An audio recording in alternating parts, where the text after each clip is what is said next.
Après que l'autre femme a volé mon mari, j'ai immédiatement demandé le divorce et je leur ai donné ma bénédiction. L'avocat était stupéfait. Vous avez un revenu annuel à 7 chiffres, avait-il dit. Est-ce qu'il ne le sait pas? Je me souviens encore de cet après-midi avec une clarté parfaite. L'après-midi où une pile de documents de divorce a été glissée sur une table en verre, s'arrêtant juste avant ma main. Cela ressemblait à ce qu'on me tendait une addition de restaurant, pas le mot final sur un mariage de 3 ans. Le café était au 2e étage, donnant sur une grande avenue au cœur du centre-ville de Chicago. À travers la vitre, la circulation avançait lentement sous le soleil de fin d'après-midi. À l'intérieur, la climatisation bourdonnait et l'odeur de café torréfié se mêlait au parfum écœurant de la femme assise en face de moi. Cela me serrait la gorge. À ma gauche se trouvait mon mari, Marc. À sa droite, Anna, mon amie depuis 20 ans. J'étais assise en face d'eux, les mains posées sur mon sac à main, le dos droit, les yeux fixés sur les documents que l'avocat de Marc venait de fournir. L'encre du sceau du notaire était encore légèrement humide. Tout avait été préparé soigneusement, clairement et avec une efficacité glaçante, le condo de Lincoln Park, le SUV que nous avions acheté l'année dernière, le solde restant sur notre compte d'épargne joint, même les meubles coûteux que nous avions choisis avec excitation pièce par pièce. Tout était disséqué par des lettres noires sur du papier blanc. Mais la chose la plus importante n'était pas mentionnée du tout. Signe simplement, Maya. La voix de Marc était égale, pas forte, mais dure comme la table en verre entre nous. J'ai levé les yeux vers lui. En 3 ans de mariage, j'avais entendu sa voix dans tous les tons possibles, doux, suppliant, irrité et froidement silencieux. Mais je n'avais jamais entendu ce ton auparavant. C'était la voix d'un homme disant à un livreur de signer pour un colis juste pour en finir. Anna était assise à côté de lui, sa main aux ongles rouges posée légèrement sur le revers de sa veste. Sa tête était légèrement inclinée. Maya, a-t-elle dit, d'une voix si douce que quiconque ne connaissant pas la situation aurait pu penser qu'elle me réconfortait. Tu ne peux pas forcer l'amour. Toi et Marc, c'est fini. Il est temps de lâcher prise. Ce que lui et moi avons est réel. J'ai regardé Anna, ce visage que je connaissais depuis la 3e année d'école primaire. Ses lèvres qui avaient ri avec moi dans la petite cuisine de ma mère d'innombrables fois, ses yeux qui s'étaient remplis de larmes quand elle m'avait serré dans ses bras lors de l'hospitalisation de mon père des années plus tôt. Je ne voyais plus mon ami de 20 ans. Tout ce que je voyais était une femme essayant de paraître gentille pour masquer le regard de triomphe dans ses yeux. Le café n'était pas silencieux. Nous pouvions entendre les conversations aux tables autour de nous. Je savais qu'ils ne nous fixaient pas, mais je sentais leurs oreilles se dresser, leur regard en coin se diriger vers nous trois avant de se détourner rapidement. Marc s'impatientait, tapotant des doigts sur la table. J'ai été clair. Les biens seront divisés selon la loi. L'argent sera partagé 50-50. Je ne te laisse pas sans rien. Faire une scène ne changera rien. J'ai baissé les yeux sur les papiers à nouveau. Mes mains étaient froides, mais mon esprit était inhabituellement clair. Cette clarté n'était pas venue du jour au lendemain. Elle n'avait pas commencé cet après-midi, ni au moment où j'avais découvert leur trahison. Elle avait commencé 3 mois plus tôt, le jour où Anna était apparue à ma porte avec une valise couleur crème, les yeux rouges et les lèvres tremblantes. Elle avait dit qu'elle venait de rompre avec son petit ami et avait été mise à la porte de son appartement sans nulle part où aller. Ce jour-là, c'est moi qui avais ouvert la porte pour elle. Reste avec nous un moment, avais-je dit en l'aidant avec la valise. C'est à ça que servent les amis. 3 mois plus tard, elle était assise en face de moi, sa main caressant la manche de mon mari comme si c'était la chose la plus naturelle du monde. Je n'ai pas répondu tout de suite. J'ai tourné la 2e page, puis la 3e. Le texte était impeccable. L'avocat de Marc était clairement un professionnel. Le seul problème était qu'il ne savait pas tout ou qu'il savait et avait délibérément omis. J'ai posé les papiers. Je ne signe pas, Marc s'est figé une seconde. Son visage a pâli puis s'est assombri. Maya, ne pousse pas, Anna a immédiatement serré doucement son poignet et s'est tournée vers moi. Sa voix douce comme du coton, Maya, réfléchis-y. S'accrocher à quelqu'un qui ne t'aime plus ne fait que vous blesser tous les deux. J'ai laissé échapper un rire court et sec qui sonnait étrange même à mes propres oreilles. Tu ne dis ça que maintenant. Anna a tressailli. Marc a froncé les sourcils. Arrête avec les remarques cryptiques. J'ai fait mon choix. Je sais, ai-je répondu en le regardant droit dans les yeux. Et parce que tu as fait ton choix, je ne signe pas ça. Marc s'est adossé, me fixant. Je savais ce qu'il pensait. Il pensait que je pleurerais, supplierais, évoquerais nos 3 ans ensemble ou menacerais d'appeler nos parents.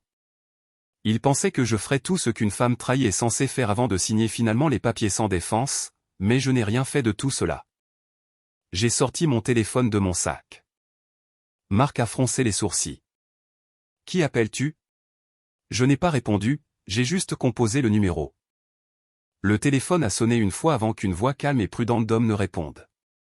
David Chen à l'appareil. J'ai regardé directement les 2 personnes devant moi et j'ai parlé lentement, en articulant chaque mot. David, j'ai besoin que tu viennes au café. J'ai décidé de procéder au divorce, mais à partir de maintenant, toutes les conditions seront fixées de mon côté. La main d'Anna, qui était enroulée autour du bras de Marc, s'est raidie. Marc s'est penché en avant. Quoi, David? J'ai raccroché et posé le téléphone sur la table, prenant mon temps pour répondre. J'ai pris mon verre d'eau et bu une petite gorgée. Le liquide frais a coulé dans ma gorge, mais un feu couvait encore en moi. 2 semaines plus tôt, j'avais appelé David pour la première fois. C'était un mercredi. J'étais censé m'envoler pour San Francisco pour une réunion de travail de 3 jours avec un gros client. Ma valise était prête depuis la veille. Ce matin-là, j'ai traîné ma valise jusqu'à la porte comme d'habitude. Marc était encore au lit, dos à moi. Bon voyage, avait-il marmonné, une phrase familière. Toi aussi, avais-je répondu comme toujours. Je suis descendu dans le hall, j'ai attendu exactement 15 minutes, puis je suis remonté. La réunion avait été annulée à la dernière minute la veille au soir. Je ne lui avais simplement pas dit. Ma raison à l'époque était simple, nous n'avions pas eu de belles surprises l'un pour l'autre depuis longtemps. Je rentrerais tôt à la maison, j'achèterais des courses et je cuisinerais un vrai dîner. Si je le lui avais dit, les choses auraient peut-être été différentes. Au minimum, je n'aurais pas entendu les mots qui m'ont complètement réveillé. J'ai utilisé ma clé pour ouvrir la porte silencieusement. L'appartement était silencieux sauf dans la chambre. La porte était légèrement entr'ouverte. J'ai entendu le rire d'une femme, puis la voix de Marc, puis celle d'Anna. Leur conversation était fragmentée, mais assez claire pour que je comprenne mon rôle dans leur histoire. Une épouse ennuyeuse, une femme qui ne savait que travailler. Une idiote qui faisait confiance à son mari et à sa meilleure amie. Une marchepied pour qu'il traverse. Je n'ai pas enfoncé la porte. Je n'ai pas crié ni pleuré. Je suis resté dehors, j'ai écouté toute la conversation, puis je suis redescendu et je me suis assis sur un banc de parc pendant 3 heures. Le soleil brillait ce jour-là, mais mes mains étaient glacées. Je ne me souviens pas de ce que je regardais, seulement qu'une seule feuille est tombée et a atterri sur la pointe de ma chaussure, et que je l'ai fixée pendant très longtemps. Vers midi, j'ai appelé David Chen. C'était un avocat qui travaillait avec mon entreprise depuis des années, principalement sur des affaires civiles et des contrats. Pour lui, j'étais juste une chef de projet de niveau intermédiaire. Du moins, c'est ce qu'il pensait. Je lui ai demandé de vérifier discrètement quelque chose pour moi. Les flux de trésorerie sur notre compte joint, l'accord d'achat du SUV que Marc conduisait et l'acte du condo. 3 jours plus tard, David m'a apporté un dossier épais. J'étais assise dans mon bureau, tournant chaque page, sentant un frisson me traverser. L'épargne jointe avait été presque entièrement vidée par une série de petits retraits de 201 transférés vers un compte personnel au nom de Marc. Le SUV n'était pas une voiture de société qu'il empruntait comme il l'avait prétendu, mais un véhicule qu'il finançait avec l'acompte pris sur nos fonds joints. Et pendant les 6 derniers mois, il y avait eu un virement mensuel régulier à quelqu'un nommé Anna avec des mentions comme « aide prêt » ou simplement vide. Mais ce n'était pas tout. Le condo où nous vivions était légalement à mon nom uniquement. L'acompte avait été un cadeau de mes parents avant le mariage. Les paiements hypothécaires mensuels provenaient de mon compte personnel. Marc n'avait été que celui qui déposait les chèques à la banque quelquefois. Et avec le temps, il avait commencé à dire aux gens que c'était une maison qu'ils avaient construite ensemble. Je n'y avais jamais prêté attention. Je pensais que quand on est marié, on ne tient pas les comptes. Maintenant je comprenais. Parfois ce n'est pas une question de tenir les comptes. C'est une question de quelqu'un qui calcule tranquillement chaque mouvement contre toi, Maya.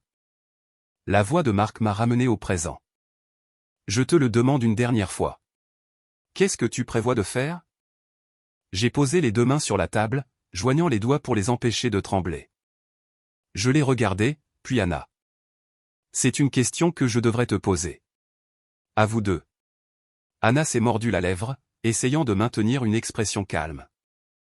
Maya, n'escalade pas ça. Gardons les choses séparées. D'accord, gardons les choses séparées. J'ai hoché la tête. Alors, aujourd'hui, clarifions tout. Juste à ce moment, la porte du café s'est ouverte. Un homme dans la quarantaine, portant une chemise blanche impeccable et tenant une mallette en cuir, est entré avec une jeune assistante féminine. Il s'est déplacé rapidement, ses yeux balayant la pièce avant de se poser sur notre table. Marc s'est tourné pour regarder et Anna a suivi son regard. J'ai vu leurs expressions changer presque en même temps. David s'est arrêté à côté de notre table, m'adressant un léger signe de tête avant de tirer une chaise. Son assistante a placé un autre dossier soigneusement devant lui. Mes excuses. Je suis en retard de 5 minutes, a-t-il dit. J'ai secoué légèrement la tête. Vous êtes pile à l'heure. Les yeux de Marc sont passés de David à moi, une lueur d'inquiétude maintenant visible. Quant à moi, pour la première fois depuis des mois, j'ai senti un petit sentiment de calme s'installer dans ma poitrine. Non pas parce que la douleur avait disparu, mais parce que je savais qu'à partir de ce moment, il n'était plus maître du jeu. J'ai lentement tiré les documents de divorce vers moi, tourné la dernière page, puis levé les yeux vers l'homme qui était autrefois mon mari. Tu veux un divorce? Je suis d'accord, ai-je dit. Mais avant de signer quoi que ce soit, nous allons comptabiliser chaque dollar, chaque document et chaque mensonge, y compris ceux que tu pensais que je ne connaissais pas. Marc n'avait même pas parlé que le visage d'Anna est devenu blanc, et je me suis assise très droite, écoutant le battement lent et régulier de mon propre cœur. C'était comme si, des cendres de 3 ans de tolérance silencieuse, une femme différente se levait lentement. Au moment où David Chen s'est assis, l'air à notre table semblait avoir perdu tout son oxygène. Le tintement d'une cuillère contre une tasse à la table voisine, le ronronnement régulier du moulin à café au comptoir, la circulation dehors, tout continuait. Mais dans l'espace entre nous quatre, j'entendais la respiration d'Anna devenir superficielle. La façade douce et composée qu'elle avait si soigneusement maintenue montrait maintenant une fine fissure au coin de son œil. Marc s'est assis droit, les épaules tendues. Sa main ne tapotait plus la table. Mais je voyais son index tressaillir avec un rythme si subtil que seul quelqu'un qui avait vécu avec lui pendant 3 ans le remarquerait. David a ouvert sa mallette et sorti un dossier plus fin que ce à quoi je m'attendais. J'ai jeté un coup d'œil au bord des papiers, notant les onglets soigneusement codés par couleur. Il n'a pas parlé immédiatement, mais s'est d'abord tourné vers moi, d'une voix aussi professionnelle que toujours. J'étais au bureau. Mademoiselle Scott, avant de procéder, j'aimerais confirmer une chose. Je suis présent aujourd'hui à votre demande en tant que conseil juridique pour protéger vos intérêts dans la préparation de la procédure de divorce et l'examen des biens. Est-ce exact? J'ai hoché la tête. Exact. Seulement alors David s'est tourné vers Marc, d'un ton poli mais précis.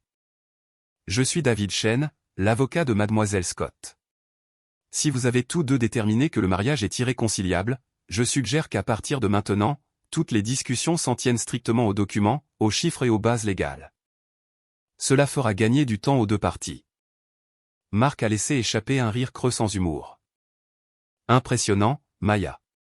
Tu t'es préparé plus minutieusement que je ne le pensais. Je l'ai regardé. Si je ne l'avais pas fait, j'aurais déjà signé la moitié de tout, y compris des choses qui n'ont jamais été à toi. Anna, assise à côté de lui, s'est agitée sur son siège et est intervenue de sa voix sucrée familière. Maya, ne sois pas si dure. Depuis le début, Marc voulait juste que les choses soient amicales. Je me suis tourné vers elle. Vous deux couchiez dans ma maison, dépensiez de l'argent de mon compte joint avec mon mari, et maintenant tu as l'audace de me parler d'être amical. Le visage d'Anna s'est empourpré, mais elle a rapidement adopté un air de victime. Je sais que tu es en colère. Si tu veux me crier dessus, je l'accepterai.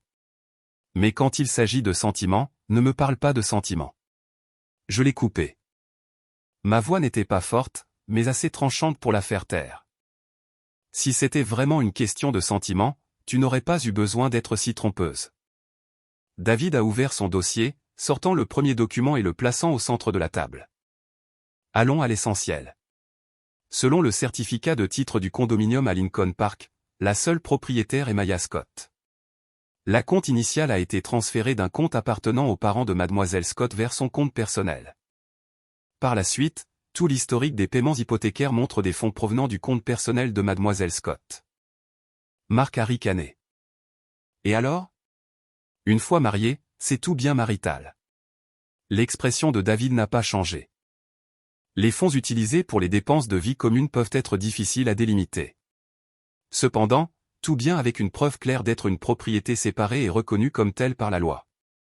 Dans le cas de ce condo, la documentation est tout à fait claire. Marc s'est tourné vers moi, ses yeux montrant maintenant un éclair de colère. Tu m'as caché ça? J'ai presque ri, un goût amer montant dans ma gorge. Caché? Tu as vécu dans cette maison pendant 3 ans et tu n'as jamais demandé une seule fois à quel nom était le titre ou d'où venait l'argent. Maintenant tu dis que je l'ai caché. Ou est-ce que tu ne t'en souciais que pour savoir combien tu obtiendrais au divorce? L'accusation a fait serrer le poing de Marc. Je savais qu'il se retenait. Le café était bondé. Mon avocat était présent et il voulait encore maintenir un semblant de dignité. Mais son visage avait tourné à un gris cendre, tout comme le jour où je lui avais montré pour la première fois une copie de l'accord d'achat du SUV. David a fait glisser un autre document en avant. Ensuite, le véhicule que M. Thompson utilise actuellement. Le contrat de vente vous montre comme signataire. L'acompte de 40 000 $ a été transféré de votre compte joint. Cependant, à cette époque, Mademoiselle Scott n'a fourni aucun consentement écrit ou confirmation pour transférer des biens joints à votre seul nom. Par conséquent, cet acompte initial est une question qui doit être réexaminée. Anna a commencé à s'agiter. Monsieur Chen, je pense qu'il y a un malentendu.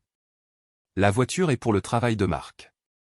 Elle n'a pas été achetée pour. David s'est tourné vers elle, son attitude polie inébranlable.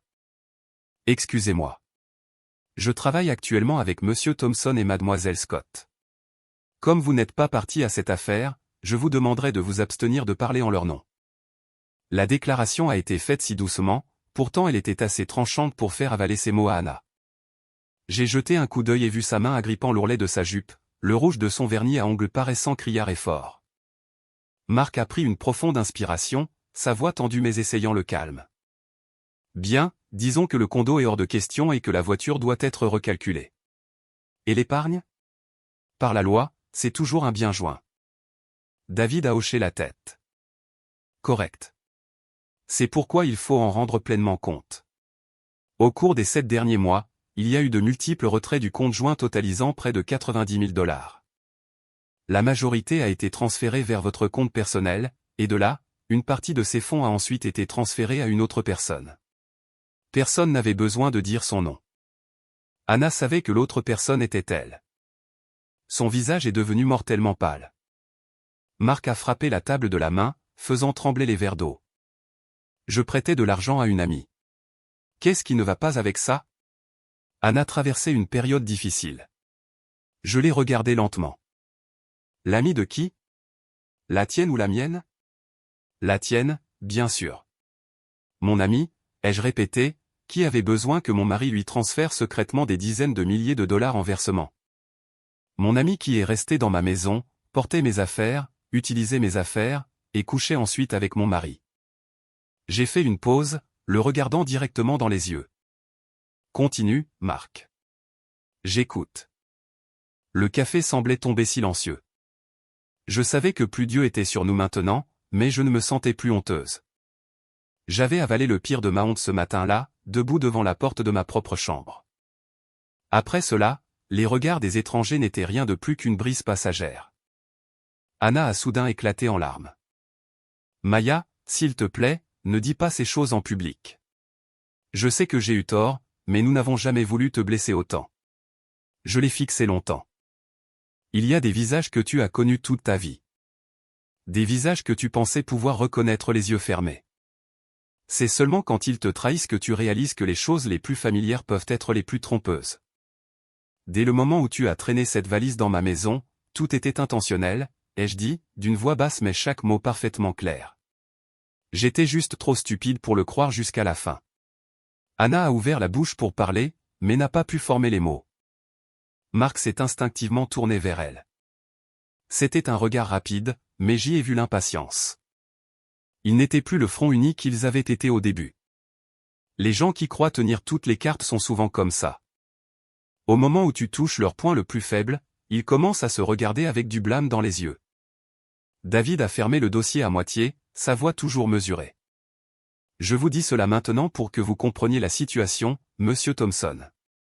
Si les deux parties peuvent parvenir à un accord, les choses seront beaucoup plus simples.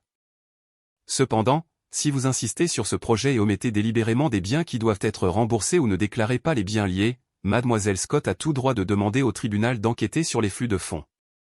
L'objectif des transferts est l'utilisation des biens joints pendant le mariage. Marc a ricané. C'est une menace. Non, a répondu David. C'est un rappel des conséquences légales si cela s'aggrave. Marc est tombé silencieux. J'ai vu sa pomme d'Adam bouger légèrement. Il avait peur, non pas de me perdre. Il avait jeté cela il y a longtemps. Ce dont il avait peur était de perdre de l'argent, de perdre la face, de perdre le contrôle, et peut-être de perdre des choses qu'il essayait de cacher encore plus profondément. Je le savais parce que dans le dossier que David avait apporté aujourd'hui, au-delà du condo, de la voiture et du compte bancaire, il y avait une section qu'il n'avait pas encore ouverte, une section liée au travail de Marc. Au projet qu'il prévoyait d'emporter dans une nouvelle entreprise en échange d'un meilleur poste. David ne l'avait pas mentionné parce que je ne voulais pas qu'il le fasse. Certaines cartes doivent être gardées jusqu'à ce que l'adversaire pense que le jeu est terminé. Marc est resté silencieux pendant près d'une minute avant de parler, son ton nettement plus doux. Maya, rentrons à la maison et parlons-en en privé. Pourquoi devons-nous étaler ça en public? En entendant cela, je me suis juste senti fatigué. Quand lui et Anna étaient assis là avec un accord de divorce pré-rédigé pour forcer ma signature, ils n'avaient pas pensé à parler en privé. Quand il avait vidé le compte joint, il n'avait pas pensé à négocier. Seulement maintenant, quand il réalisait que je ne serais pas une pushover, il se souvenait des mots mari et femme et intimité. Il n'y a plus rien à discuter en privé, ai-je répondu. Tout ce que tu as à dire, dis-le ici. Dehors de la fenêtre, le soleil s'était adouci, laissant une lueur couleur miel sur la rue. Cela m'a frappé qu'un après-midi ressemble beaucoup à un mariage. De loin, il peut paraître chaleureux et doré, mais une fois dedans, on réalise que la lumière s'estompe. David a repoussé les documents de divorce vers Marc. Vous pouvez garder ce projet, mais à mon avis, il n'a plus aucune valeur de négociation. Le côté de Mademoiselle Scott fournira un nouveau projet dans quelques jours avec une liste détaillée des biens, des fonds à concilier et des demandes spécifiques. Je vous suggère de le lire très attentivement quand vous le recevrez. Marc ne l'a pas ramassé. Anna, assise à côté de lui, n'osait plus toucher son bras. Les deux, qui avaient commencé si agressivement en me coinçant, étaient maintenant assis en silence, comme si le moindre mouvement ferait tout voler en éclats sous leurs yeux. Je me suis levé la première, ma main agrippant la bandoulière de mon sac. Ma paume était encore froide, mais mes pas étaient stables. Marc, ai-je dit en baissant les yeux vers l'homme en qui j'avais fait confiance comme encre pendant 3 ans. Ceci n'est que le début. Tout ce que tu m'as pris par tromperie, je le reprendrai pièce par pièce. Quant à ce que tu me dois pour ta trahison, tu passeras probablement le reste de ta vie à essayer de le rembourser. Sur ce, je me suis tourné et je suis parti. David s'est levé pour me suivre. Alors que j'atteignais les escaliers, j'ai entendu le bruit d'une chaise raclant violemment derrière moi et le murmure paniqué d'Anna, Marc. Je n'ai pas regardé en arrière. Certaines relations sont déjà mortes. Regarder en arrière ne te montre que le cadavre.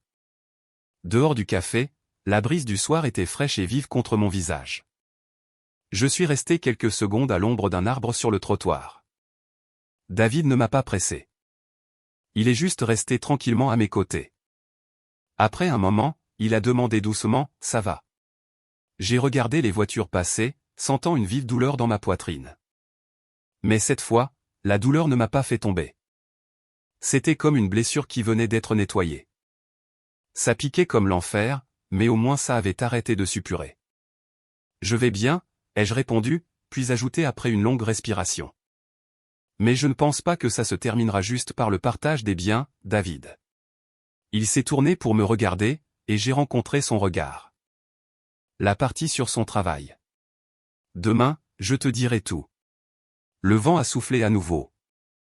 Au coin d'une petite rue de l'autre côté de la route, une femme à un stand de fleurs était occupée à attacher des bouquets de chrysanthèmes jaunes. Pour une raison quelconque, la regarder m'a rappelé ma mère. Chaque fois que quelque chose allait mal à la maison, ma mère ne pleurait pas tout de suite. Elle lavait tranquillement un plat, essuyait une table ou pliait une pile de linge. Il semblait que les femmes de ma famille étaient toutes comme ça. Peu importe la douleur, on ne se laissait pas tomber au milieu de la rue. J'ai serré plus fort mon sac et j'ai descendu du trottoir. Je savais qu'à partir de demain, je ne traiterais pas seulement d'un divorce. J'affronterais la partie la plus laide de Marc. La partie que, si je ne l'avais pas vu de mes propres yeux, j'aurais pu aller dans ma tombe en pensant qu'il était juste un homme infidèle. Quand la vérité était bien pire. Ce soir-là, je ne suis pas rentré directement à la maison. J'ai demandé à David de me conduire à son bureau, une suite au 7e étage d'un bâtiment plus ancien près de la rivière Chicago. Le ciel s'était complètement assombri. Les lampadaires jaunes projetaient de longues traînées sur le sol carrelé à travers la fenêtre. La ville n'était plus aussi bruyante qu'elle l'avait été dans l'après-midi, mais elle n'était pas assez silencieuse pour apporter la paix. David m'a fait une tasse de thé chaud et l'a posée devant moi avant de s'asseoir en face. Il n'y avait pas de précipitation, pas de barrage de questions. Il m'a donné le temps de respirer, de rassembler les pensées chaotiques dans ma tête. J'ai tenu la tasse chaude dans mes deux mains, sentant la chaleur pénétrer mes paumes. C'était une petite chaleur, mais elle suffisait à me rappeler que j'étais encore debout. « David », ai-je dit après un moment de silence. La partie sur le travail de Marc. J'ai besoin que tu vois ça. Il a hoché la tête. Vas-y, j'ai ouvert mon sac et sorti une petite clé USB. Je l'avais depuis 2 semaines. Depuis que David m'avait donné le premier dossier, je ne l'avais pas regardé alors parce que je savais qu'une fois que je le ferais, il n'y aurait plus de retour en arrière. Ce sont des fichiers que j'ai copiés de son ordinateur, ai-je dit. Ce n'était pas intentionnel. Je cherchais juste un ancien contrat et je suis tombé dessus. David a pris la clé et l'a branchée sur son ordinateur portable. L'écran s'est allumé, révélant des dossiers bien organisés. Il a ouvert un fichier Excel, puis un PDF. Ses yeux se sont attardés sur quelques lignes de données. L'air dans la pièce est devenu lourd. Je n'avais pas besoin de voir l'écran pour savoir que ce qu'il lisait était sérieux. Environ 10 minutes plus tard, il a levé les yeux. Son expression n'était plus aussi calme qu'au café. Elle était plus profonde, plus lourde.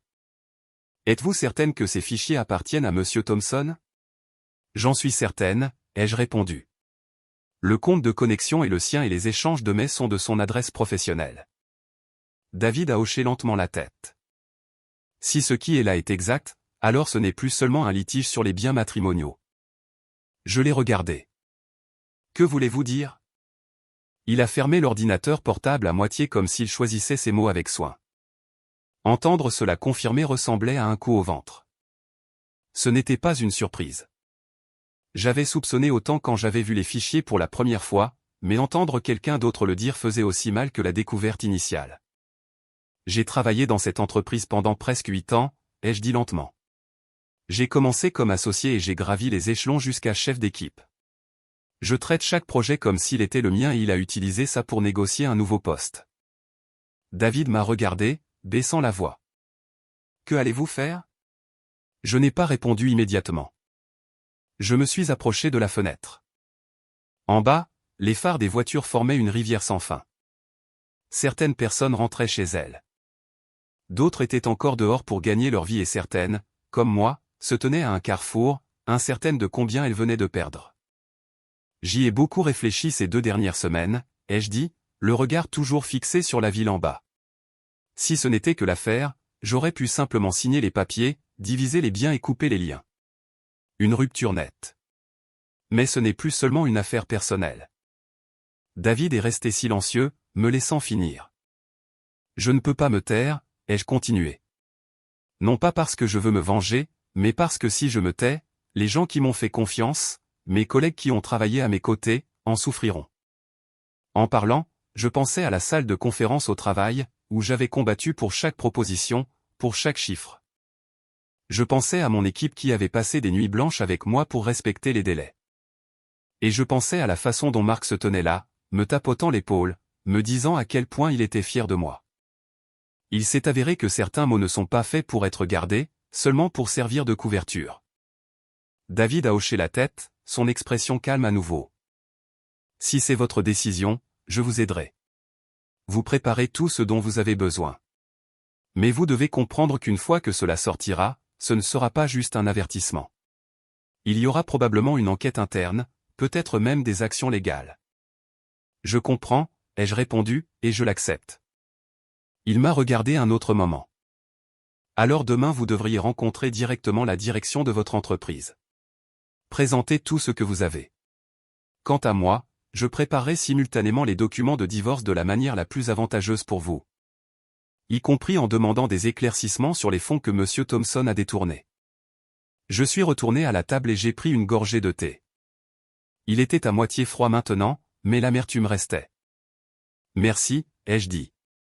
David a secoué la tête. Vous n'avez pas besoin de me remercier. Je fais juste mon travail. La partie la plus difficile est celle que vous devez traverser seul. J'ai réussi un faible sourire. J'ai déjà traversé la partie la plus difficile. Il n'a pas insisté davantage. Il comprenait probablement. La partie la plus difficile n'était pas d'affronter la vérité, mais de l'accepter. En quittant son bureau, j'ai hélé un taxi pour rentrer. La voiture s'est arrêtée devant l'immeuble familier du condo. Je suis resté assise quelques secondes avant de sortir. La nuit était complètement tombée. Le couloir était vide, éclairé par une lumière blanche froide. J'ai déverrouillé la porte avec ma clé. L'appartement était sombre et silencieux. Il n'y avait pas de voix, pas de lumière, pas d'odeur familière d'une maison autrefois partagée par deux personnes. J'ai allumé les lumières. L'espace était intact, pourtant il semblait étrangement étranger. Le canapé en cuir était là. La table à manger était là. La veste de Marc était encore drapée sur une chaise comme toujours, mais le sentiment avait disparu. Je suis entré dans la chambre. La porte était légèrement entr'ouverte, tout comme le jour où j'étais resté dehors, à les écouter parler. La seule différence était que cette fois, personne n'était à l'intérieur. J'ai ouvert le placard et sorti une petite valise, non pas pour partir, mais pour emballer les choses qui ne m'appartenaient plus.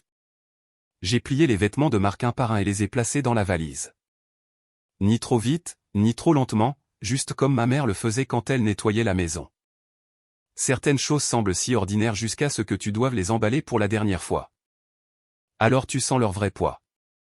Quand la valise a été pleine, j'ai fermé la fermeture éclair. Le son a résonné sèchement dans la pièce silencieuse.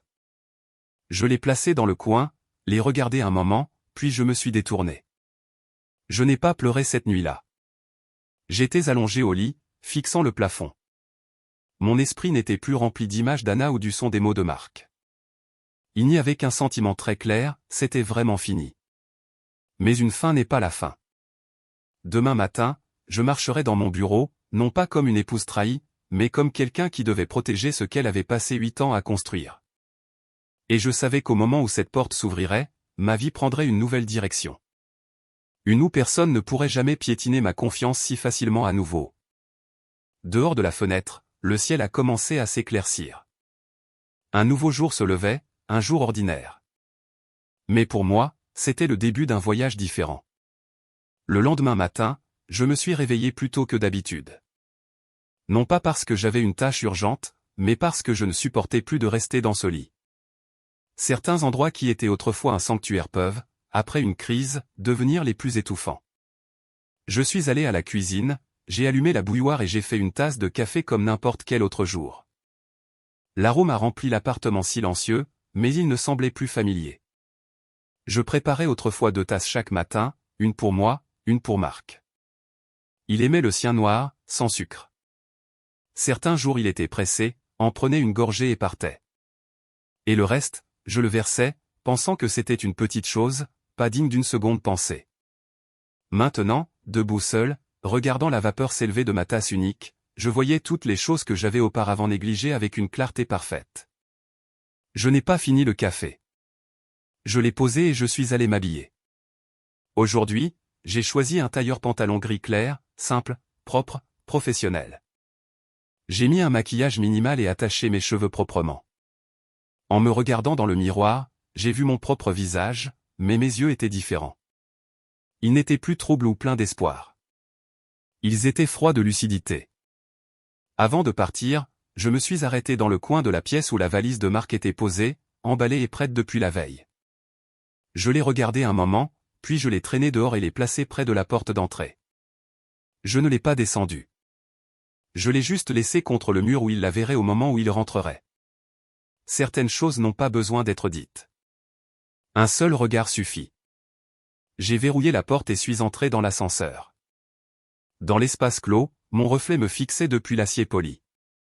Je me tenais droite, les mains agrippant mon sac, et j'ai pris une profonde inspiration. À partir de maintenant, chaque pas que je ferai ne serait pas seulement pour moi, mais pour tout ce que j'avais passé des années à protéger. La voiture m'a déposé devant l'immeuble de bureau à 8h15. Le hall était aussi animé que toujours. Les gens entraient et sortaient. Les salutations s'échangeaient. Les tourniquets bipaient régulièrement.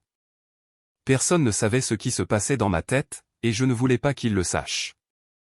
Je suis allé directement au 12e étage où se trouvaient les bureaux de la direction. Avant d'entrer, je me suis arrêté une seconde, j'ai ajusté mon col et j'ai frappé. Entrez. La voix du PDG venait de l'intérieur. J'ai poussé la porte. 3 personnes étaient dans la pièce, le PDG, le chef du département juridique et le VP des projets. Ils ont eu l'air un peu surpris de me voir sans rendez-vous, mais leurs expressions sont restées neutres. Maya, que pouvons-nous faire pour vous, a demandé le PDG. J'ai fermé la porte derrière moi, je suis allé au bureau, j'ai posé mon sac et j'ai dit lentement, je suis ici pour signaler une violation potentielle de la sécurité du projet. L'atmosphère dans la pièce a changé instantanément. Le chef du juridique a levé les yeux, son regard se durcissant. Quel genre de violation, a-t-il demandé. J'ai sorti la clé USB de mon sac et l'ai posée sur la table. Je soupçonne qu'il y a eu une fuite de données internes vers une partie extérieure. La personne impliquée est Mark Thompson. Tous les 3 sont restés silencieux quelques secondes, non pas parce qu'ils ne comprenaient pas, mais parce qu'ils avaient besoin d'un moment pour traiter l'information. Le PDG a légèrement froncé les sourcils. Tout est là, ai-je répondu, y compris les fichiers de données, les registres de communication et certains documents non publiés. Le chef du juridique a pris la clé USB et l'a branchée sur son ordinateur. L'écran s'est allumé avec fichier après fichier.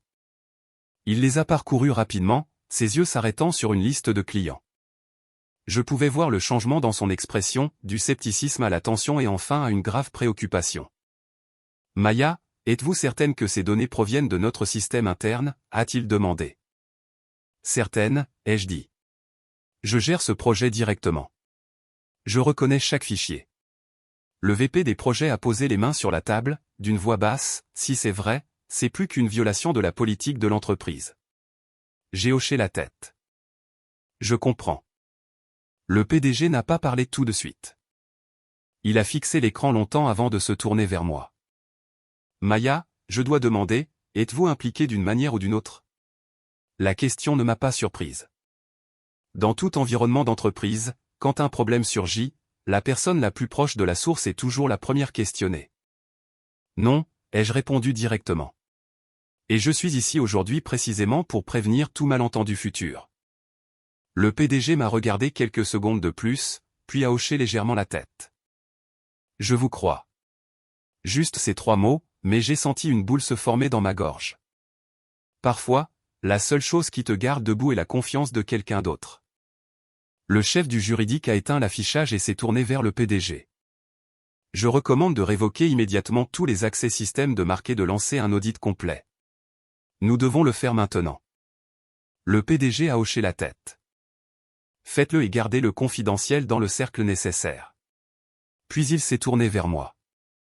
Quant à vous, à partir de maintenant, tous les matériaux liés au projet doivent m'être rapportés directement. Pas d'intermédiaire. Compris. La réunion a été brève, mais elle a suffi à tout mettre en mouvement. Je me suis levé, j'ai dit au revoir et je suis sorti. Au moment où la porte s'est refermée derrière moi, j'ai laissé échapper un long soupir. Le couloir était encore lumineux. Les gens passaient encore, mais un poids avait été retiré de mes épaules. Je suis retourné à mon bureau. Tout était comme avant. Mon espace de travail était rangé. Mon ordinateur était allumé. Une pile de dossiers était soigneusement posée sur le côté. Mes collègues riaient et parlaient de travail. Aucun d'eux ne savait que, en l'espace d'une seule matinée, quelque chose de majeur avait été mis en mouvement. Je me suis assise et j'ai ouvert mon ordinateur. Un nouvel email était déjà apparu. L'un d'eux venait de Marc. La ligne d'objet était courte, parle. J'ai fixé les mots un moment, puis je l'ai ouvert. Maya, je viens de recevoir une notification que mon accès système a été révoqué. Qu'est-ce que tu as fait? Je l'ai lu et je n'ai pas répondu. J'ai fermé l'email et ouvert un autre document. Certaines questions n'ont pas besoin de réponse. La personne qui pose la question le comprendra bientôt. Vers midi, mon téléphone a vibré. Le nom de Marc est apparu à l'écran. J'ai laissé sonner une fois, puis j'ai répondu. Qu'est-ce que tu as fait? Sa voix à l'autre bout était frénétique. Toute prétention de calme disparut. J'ai fait mon travail, ai-je répondu. Tu es folle? Tu as une idée de ce que tu fais? Oui, ai-je dit. Ma voix égale. Mais as-tu une idée de ce que tu as fait? Il y a eu quelques secondes de silence de son côté. Puis sa voix a baissé. Maya, gardons les choses séparées. Les affaires sont les affaires. Le personnel est personnel. Ne mélange pas, j'ai laissé échapper un petit rire tranquille. C'est toi qui as mélangé en premier. Était-ce juste des affaires quand tu as essayé d'obtenir un meilleur poste en vendant des données d'entreprise? Marc n'a pas pu répondre tout de suite. Je pouvais entendre sa respiration saccadée. Tu me détruis, a-t-il dit. Je ne détruis personne, ai-je répondu. Je ne te couvre simplement plus. La ligne est devenue silencieuse.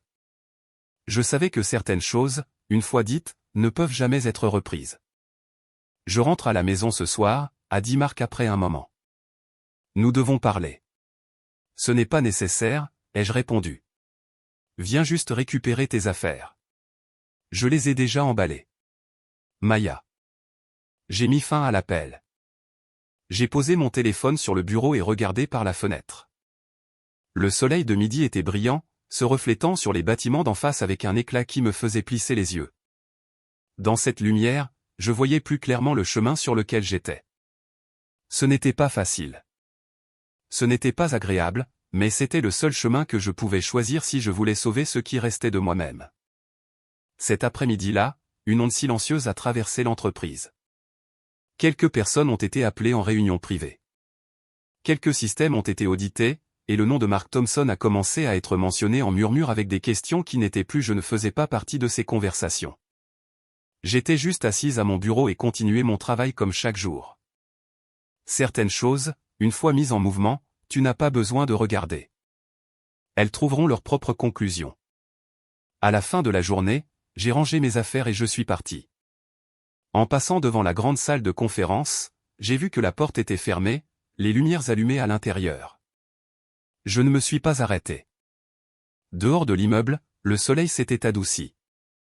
La brise du soir était douce, portant l'odeur de poussière et la chaleur résiduelle de la ville. J'ai descendu du trottoir, le cœur un peu plus léger qu'il ne l'avait été ce matin. Non pas parce que c'était fini, mais parce que je savais que j'avais fait le premier pas sans regarder en arrière. Et je comprenais qu'à partir de maintenant, chaque pas en avant ne serait plus une défense, mais affronter ce qui allait venir. Ce soir-là, je suis rentré plus tôt que d'habitude, non pas pour me reposer, mais parce que je savais que Marc viendrait, non pas pour me voir, mais pour récupérer ses affaires. Quoi qu'il en soit, je voulais être là, non pas pour parler, mais pour clore ce chapitre de ma vie proprement. L'appartement était aussi silencieux qu'il l'avait été ce matin. J'ai allumé les lumières, posé mon sac et suis allé directement à la cuisine. J'ai cuisiné un repas simple, une soupe de légumes, des œufs brouillés, un petit morceau de poisson grillé. Non pas parce que je voulais encore prendre soin de quelqu'un, mais parce que j'avais besoin du rythme d'une routine normale pour ne pas me sentir vide. Juste au moment où la soupe a commencé à bouillir, j'ai entendu la porte d'entrée s'ouvrir. Le son était familier, mais cette fois il n'apportait plus un sentiment d'anticipation. Marc est entré. Il est resté dans l'entrée quelques secondes comme s'il examinait la scène pour des changements. Ses yeux sont tombés sur la valise près du mur, puis se sont tournés vers moi dans la cuisine. Il n'y a eu aucun salut. Tu l'as vraiment fait, a-t-il dit, d'une voix basse. J'ai éteint le feu et me suis tourné vers lui. Tu vois que je l'ai fait? Il est entré plus loin, fermant la porte derrière lui. Il ne portait pas de costume aujourd'hui, juste une chemise boutonnée avec les manches retroussées et un pantalon sombre. Mais son apparence soignée ne pouvait pas cacher l'épuisement gravé sur son visage.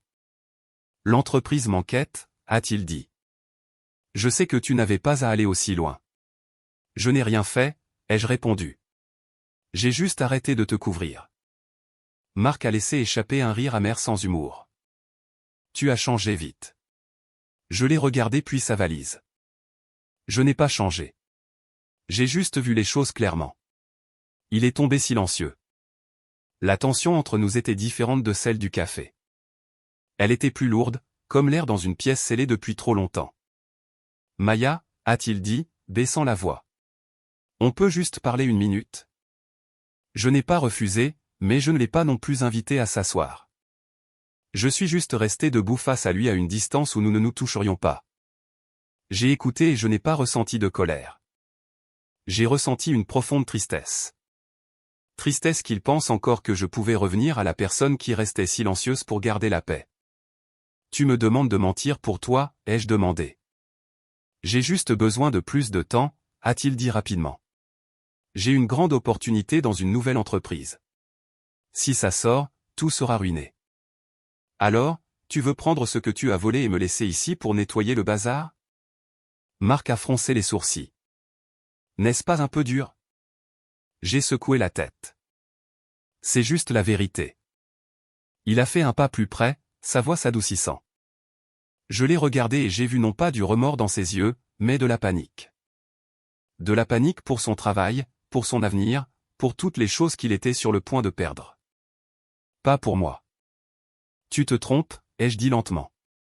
Certaines choses étaient irrécupérables bien avant que tu ne le réalises. Il est resté immobile, puis a soupiré. Alors, que veux-tu? Je n'ai pas répondu tout de suite. Je suis allé à la table à manger, j'ai pris un dossier que j'avais préparé cet après-midi et l'ai posé devant lui. Voici le nouveau projet, ai-je dit. Lis-le. Il l'a pris et a feuilleté les pages. Plus il lisait, plus son visage s'assombrissait. Le condo ne serait pas divisé. Il devait rembourser sa part de l'acompte de la voiture du conjoint. Tout l'argent qu'il avait transféré à Anna devait être remboursé. Il s'est arrêté, levant les yeux vers moi. Tu exiges une restitution supplémentaire. Je n'exige rien, ai-je répondu. Je documente ce que tu as pris. Tu me coinces. J'arrête simplement que tu en prennes davantage. Marc a serré fort les papiers. Si je fais ça, il ne me restera rien. J'ai été là une fois, ai-je dit. La seule différence était que je n'avais pas d'avocat. Je n'étais pas préparé et je n'avais personne de mon côté. Les mots l'ont réduit au silence. J'ai vu un éclair de malaise traverser son visage, bref, mais suffisant pour me dire que pour la première fois il comprenait ce que ça faisait de n'avoir plus d'option. Et Anna, a-t-il demandé, sa voix ralentissant. Je ne m'occupe pas d'elle, ai-je répondu. Tout ce qui concerne l'argent est ta responsabilité. Tu l'as et toujours. J'ai secoué la tête. Non, je ne suis simplement plus impliqué avec elle. La réponse semblait l'avoir pris au dépourvu. Il s'attendait probablement à ce que je dise quelque chose de plus dur ou au moins à montrer de la colère, mais cette émotion était partie maintenant. Quand quelque chose est complètement brisé, tu n'as plus l'énergie de le haïr. Il n'y a qu'un espace vide. Marc a posé les papiers et s'est affalé sur une chaise, la tête dans les mains. Je n'ai jamais pensé que ça en arriverait là. Je l'ai regardé, ressentant très peu. Moi non plus. Après un moment, il a levé les yeux. Si je signe ça, tu t'arrêteras là. Je ferai ma part, ai-je dit. Ce que fait l'entreprise ne dépend pas de moi. Il a laissé échapper un rire sec, signifiant que tu les laisseras encore venir après moi. Je ne laisse personne faire quoi que ce soit, ai-je répondu. On récolte ce qu'on sème. Le silence est tombé à nouveau. Dehors de la fenêtre, le ciel était complètement sombre. Les lumières des appartements voisins s'allumaient une par une. Marc s'est levé et s'est dirigé vers la valise. Il l'a traînée au milieu de la pièce et l'a ouverte. Les vêtements étaient pliés soigneusement, pièce par pièce. Rien ne manquait. Rien n'était en trop. Il est resté là longtemps, puis a dit, « Tu as emballé très minutieusement. Je ne voulais pas que tu aies une raison de revenir. » Il a hoché légèrement la tête. Bien. Le mot était doux, distant. Il a fermé la valise et l'a prise. À la porte, il s'est arrêté, dos à moi. « Maya » a-t-il dit. Je n'ai pas répondu, je suis juste resté immobile. Si tu as besoin de quoi que ce soit un jour, demande simplement. J'ai regardé le dos de l'homme en qui j'avais autrefois confiance, maintenant aussi distant qu'une vieille connaissance. Je ne le ferai pas, ai-je dit. Il n'a rien dit de plus. La porte s'est ouverte puis refermée derrière lui. Le clic de la serrure était silencieux, mais dans mon cœur c'était une ponctuation finale définitive. Marc. Je suis resté longtemps dans l'appartement vide. Pas de pas, pas de voix, pas de présence de la personne qui avait vécu avec moi pendant 3 ans. Il n'y avait que moi et un très long silence. Je suis retourné à la cuisine et j'ai regardé la soupe froide, le poisson intact. Je me suis assise à la table, me suis servi un bol de riz et j'ai mangé lentement. La nourriture avait le même goût, mais le sentiment était différent. Il n'y avait personne à attendre, personne avec qui partager, mais aussi personne que je devais endurer. Après le dîner, j'ai nettoyé, lavé la vaisselle, essuyé la table. Les petites corvées empêchaient mon esprit de vagabonder. Alors que la nuit s'approfondissait, j'ai éteint les lumières du salon, ne laissant qu'une lampe douce dans la chambre. Avant de me mettre au lit, j'ai regardé autour de la pièce une dernière fois. Pas de valise, pas de veste, pas de traces de lui. Je me suis allongé, j'ai remonté les couvertures et j'ai fermé les yeux. Dans l'obscurité, je ne voyais plus le visage de Marc. Il n'y avait qu'un sentiment très clair. J'avais marché un très long chemin, et j'avais enfin posé le pied hors de lui. Demain, les choses continueraient. Mais au moins à partir d'aujourd'hui, je n'étais plus tiré en arrière par le passé, et cela suffisait. Le lendemain matin, je suis arrivé au bureau plus tôt que d'habitude. Non pas à cause d'une charge de travail plus lourde, mais parce que je voulais fixer le rythme de ma propre journée. Après tout ce qui s'était passé, je comprenais une chose clairement, si tu ralentis, d'autres personnes prendront tes décisions pour toi. L'immeuble était le même que toujours, brillamment éclairé, les gens allant et venant. Mais en entrant, j'ai perçu une atmosphère différente. C'était subtil, mais quiconque était au courant pouvait le sentir. Les regards de quelques collègues s'attardaient une fraction de seconde de plus avant de se détourner. Personne ne posait de questions, mais je savais que la nouvelle commençait à se répandre. Dans un environnement d'entreprise, aucun secret ne reste secret longtemps. Je suis allé directement à mon étage. Juste au moment où je m'asseyais, j'ai vu 3 nouveaux emails du département juridique et un du PDG. Les messages étaient brefs, me demandant de fournir des informations plus détaillées sur les projets auxquels Marc avait participé au cours des 6 derniers mois. J'ai ouvert chaque fichier et répondu à chaque question, ni rapidement ni lentement, juste avec précision et suffisamment. Il y avait des chiffres et des chronologies que je connaissais autrefois par cœur pour mon travail, qui étaient maintenant devenus des pièces de preuve. Avec chaque ligne que je tapais, je sentais que je fermais un autre chapitre du passé. Vers 9h30, le chef du juridique m'a appelé dans une petite salle de conférence. Il était là avec une autre personne de la conformité interne. Ils n'ont pas tourné autour du pot. Maya, a-t-il dit, d'un ton sérieux mais pas dur. Nous avons fait un examen préliminaire. Ce que vous avez fourni est fondé, mais pour être sûr, nous avons besoin que vous confirmiez quelques points supplémentaires.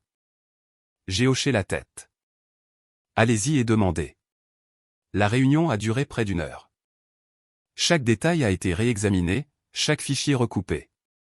Parfois il posait la même question de différentes manières pour vérifier la cohérence. Je comprenais que c'était un processus nécessaire. Quand la réunion s'est terminée, le chef du juridique m'a regardé un moment et a dit « Je sais que ce n'est pas facile pour vous, mais vous avez fait ce qu'il fallait. » Je n'ai pas répondu, j'ai juste donné un léger signe de tête. Des mots comme ça, bien que simples, suffisent à aider une personne à se tenir un peu plus droite.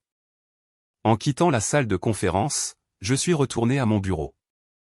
Mes collègues travaillaient encore, mais l'ambiance avait changé. Quelques personnes me regardaient avec un mélange de prudence, de curiosité et d'un soupçon de respect. Je ne leur en voulais pas.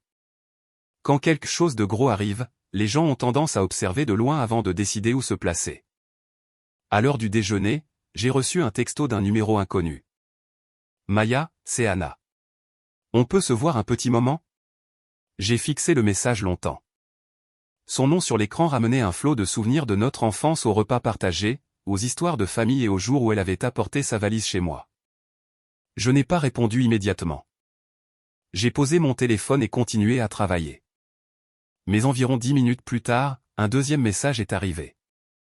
Je sais que tu ne veux pas me voir, mais il y a des choses que j'ai besoin de te dire en personne.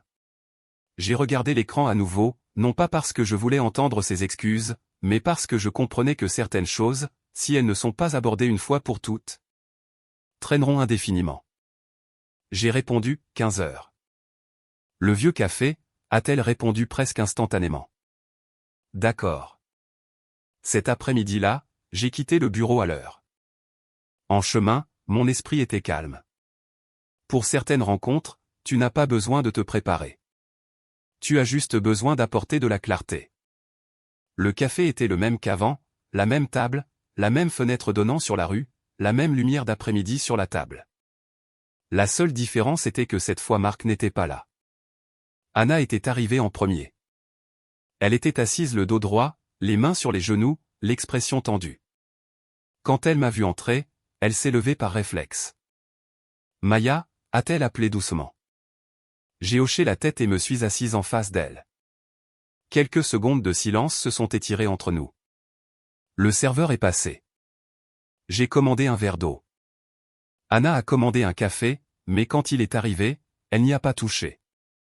Je suis vraiment désolé, Maya, a-t-elle dit, d'une petite voix. Je n'ai pas réagi. J'ai regardé par la fenêtre le flux régulier de la circulation avant de me tourner vers elle. Qu'est-ce que tu voulais dire? Anna s'est mordu la lèvre, les yeux se remplissant de larmes. Je sais que j'ai eu tort. Je n'ai pas d'excuses, mais je ne veux pas que tu penses que j'étais comme ça depuis le début. Et quand était le début, ai-je demandé. Quand je suis venu rester chez toi, a-t-elle dit rapidement. Au début, je voyais vraiment ça comme un endroit temporaire. Je n'avais aucune intention envers Marc. Je l'ai regardé, la laissant parler. Mais ensuite nous avons commencé à parler plus. Il m'a parlé de toi, de combien tu étais occupé, de comment tu ne faisais pas beaucoup attention à la famille. J'ai vu à quel point il était seul. En entendant cela, un frisson m'a traversé. Non pas de douleur, mais parce que l'excuse était si cliché, si commune que n'importe qui pouvait l'utiliser pour justifier ses actions. Alors tu as senti que tu avais le droit de combler ce vide, ai-je demandé. Anna a secoué la tête, les larmes coulant maintenant sur son visage. Non, je savais que c'était mal. Mais à ce moment-là, je ne pouvais pas m'arrêter. Ne pouvais pas t'arrêter ou ne voulais pas t'arrêter, ai-je insisté. Elle est tombée silencieuse. J'ai soupiré doucement. Tu sais ce que je ne peux pas accepter, ce n'est pas que toi et Marc vous soyez mis ensemble. C'est la façon dont tu es entré dans ma vie. Tu m'as regardé comme une famille et ensuite tu as fait tout ça dans mon dos. Anna a baissé la tête, les épaules tremblantes. Je sais que je ne mérite pas ton pardon. Je ne prévois pas de te pardonner, ai-je dit franchement. Elle a levé les yeux rouges. Alors pourquoi as-tu accepté de me rencontrer aujourd'hui? Pour obtenir une clôture, ai-je répondu. Pour que si nous nous croisons à nouveau par accident, je n'ai pas à t'éviter ou à porter des bagages. Anna m'a regardé, son expression passant de la surprise à la tristesse. Tu es plus forte que je ne le pensais. Je ne suis pas forte, ai-je dit. Je suis juste fatiguée d'être faible. Un autre silence est passé. Le léger tintement d'une cuillère à la table voisine sonnait clair et net. Marc t'a dit quelque chose, a demandé Anna. Oui, ai-je répondu. Il voulait que je l'aide à couvrir ce qui s'est passé à l'entreprise. Anna s'est figée. Il a vraiment dit ça? Je n'ai aucune raison de te mentir. Elle est restée assise dans un silence stupéfait comme si elle venait de réaliser quelque chose. Je n'ai pas, non, je te crois, ai-je dit.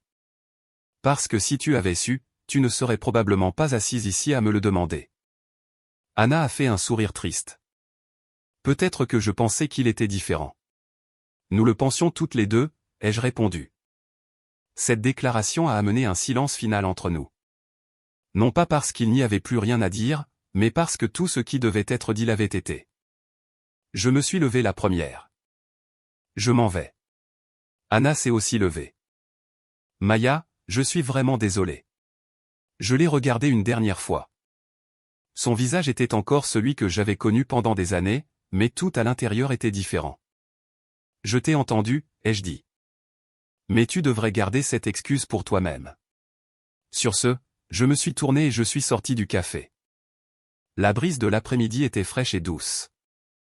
J'ai descendu lentement du trottoir, le cœur ne se sentant plus aussi lourd. Certaines rencontres ne te rendent pas plus heureuse, mais elles te rendent plus légère. Et pour moi, cela suffisait. Ce soir-là, après avoir quitté le café, je ne suis pas rentré directement à la maison. J'ai marché le long de la promenade au bord de la rivière. Les lumières de la ville se sont allumées, leurs reflets dorés scintillant sur l'eau comme des morceaux de mémoire éparpillés. La brise douce portant l'humidité fraîche du soir m'a aidé à calmer mon esprit après une longue journée. La rencontre avec Anna n'avait pas apporté de soulagement, mais elle avait allégé le poids. Certaines choses, une fois que tu les as entendues de tes propres oreilles et vues de tes propres yeux, tu n'as plus besoin de les imaginer. Et quand l'imagination s'arrête, la douleur s'atténue un peu.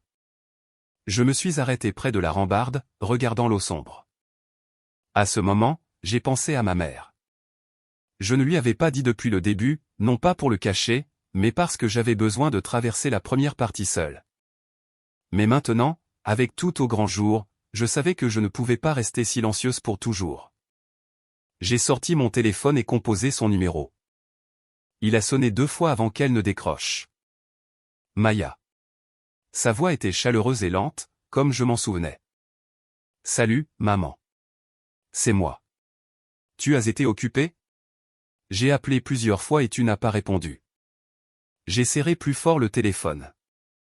Ouais, j'ai eu quelque chose. Elle est restée silencieuse un moment, puis a demandé, d'une voix plus douce, tout va bien, ma chérie? Cette question a fait une boule dans ma gorge. J'ai fixé l'eau, essayant de garder ma voix stable. Maman, Marc et moi divorçons. La ligne est devenue silencieuse de son côté. Pas un silence agité, mais le silence de quelqu'un essayant de comprendre. Que s'est-il passé, a-t-elle demandé, d'une voix calme. Je ne lui ai pas tout dit. Je n'ai pas mentionné Anna ou ce que j'avais entendu et vu. J'ai juste dit simplement, il a trouvé quelqu'un d'autre. Ma mère a soupiré, un son très doux.